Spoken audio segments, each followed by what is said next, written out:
Hey there. Well, the camera works. Sometimes it doesn't, and I have to reboot the machine. Today's title, Cyberpunk Reality. Something I've wanted to talk about for quite a while. I have a bit of a cold or something. I don't know. I had a horrible headache yesterday. Woke up. I was going to get a whole bunch of things done, but I woke up with a moderate headache, which went to about a severe. Lasted pretty much the whole day. Didn't get diddly squat done, really. Which is, I don't know, again, I hate that, don't mean to be depressive, but it often seems to be the case. I was like, alright, gonna get a bunch of things done, this and that, da-da-da, and I was serious, and everything was cleared away, and so on. And I basically wake up useless. So that's 24 hours completely blown, which I had absolutely no control over. Wonderful. Anyway, so I feel fine today, or mostly fine, except for, again, a little bit of stuffiness in my head. And, of course, perversity. I was just thinking a little while ago about how, amongst all my other problems, I'd fixed a lot of them. And one of them was, this. I didn't get a stuffed up head anymore. Again, why?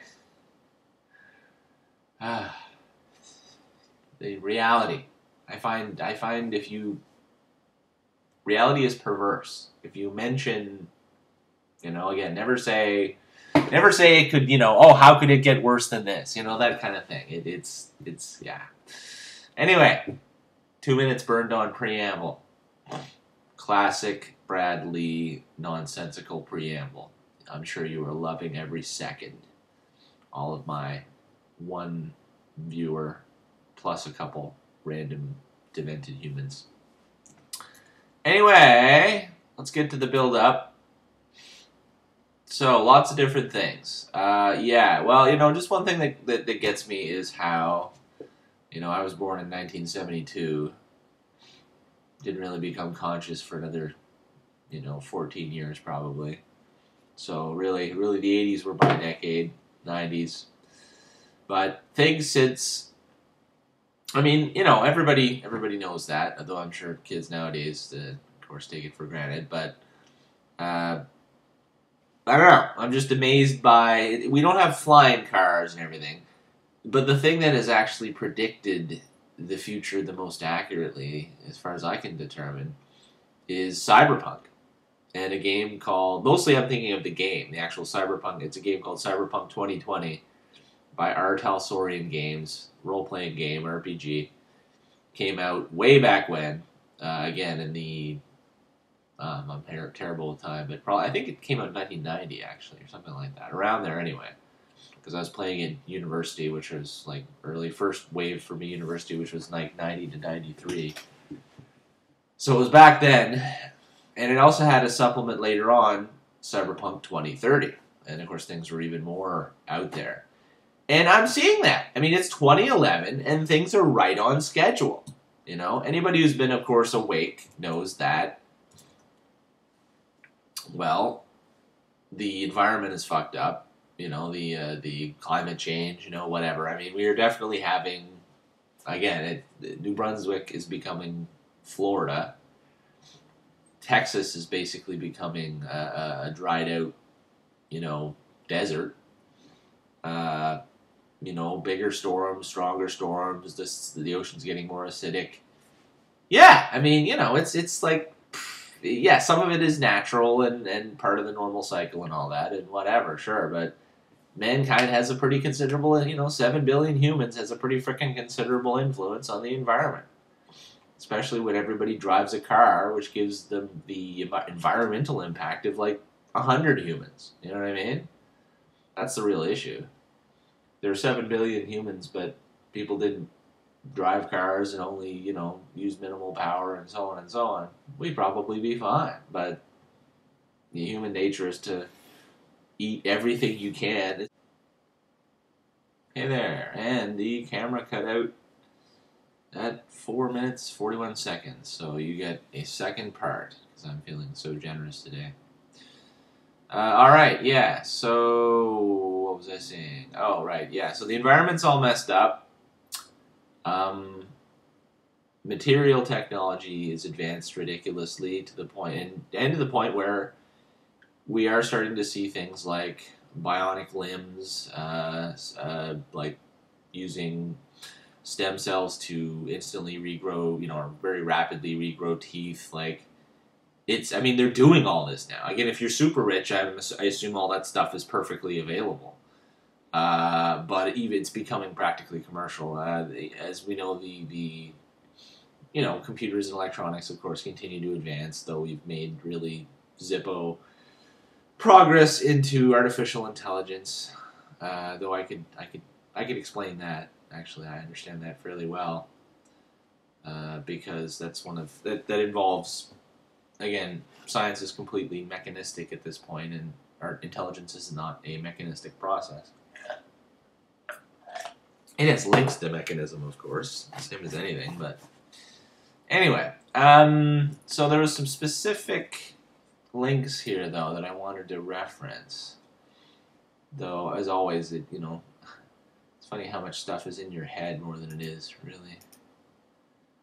Cyber attack. Okay, here's a big one. Cyber attack on Europe exposes big flaws in internet security.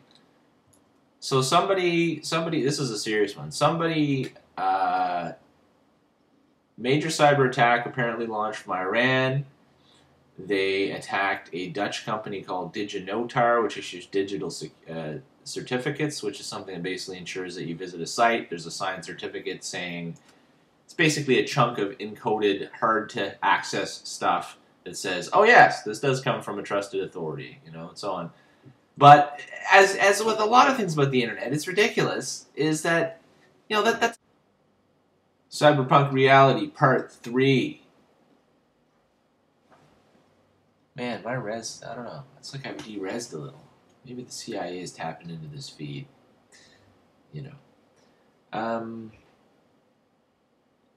Anyway. So yeah, cyber attack on DigiNotar. 3 minutes. God, am I actually going to be able to talk without this thing cutting out? I should pull a Bill O'Reilly. We'll do it live! We'll do it live! Or whatever. Fuck this thing! Or whatever, If you've ever seen that. That was pretty bizarre, actually. Running photo booth to keep the camera on. Photo booth seems to be able to wake it up, so I'm hoping it'll keep it stable while we have the other one running here. Okay, 2 minutes. Where's my damn link? Completely lost it. Here we are. Okay. Keep going, camera. Where are you? No, not that. Global plat. Cyber attack. That's it. Cyber attack on Europe. Here we go. Okay. So, as I was saying, screwed up things about the internet. Typical stuff. Shit. I'm going to do a 2-parter on this. This is going to be a huge pain in the butt, of course. But whatever, because it's pointless otherwise. I'm never going to get to my point. So, basically, it turns out there's like 500 companies that can issue these digital security certificates. And it's all independent. Like, it's all private. It's like I could just probably file I want to be a company that's, sells these. That makes no sense. It's like having 500, official mints all able to make your own money. You know what I mean? Like, I don't know. It's like a license for crime almost. Like, when you think about it. In the past, maybe this made sense on some level, but the internet is like, it's pretty friggin' important to a lot of people for a lot of things. It's very useful. And you have 500 tiddlywink little companies that issue security certificates that, if compromised, would potentially allow attackers to, redirect everybody who's thinks they're going to Google, but they're going here instead. And they're entering their name and password, and Like, it's pretty freaking big business. Which, all right, which is really my point. Again, Cyberpunk Reality is now.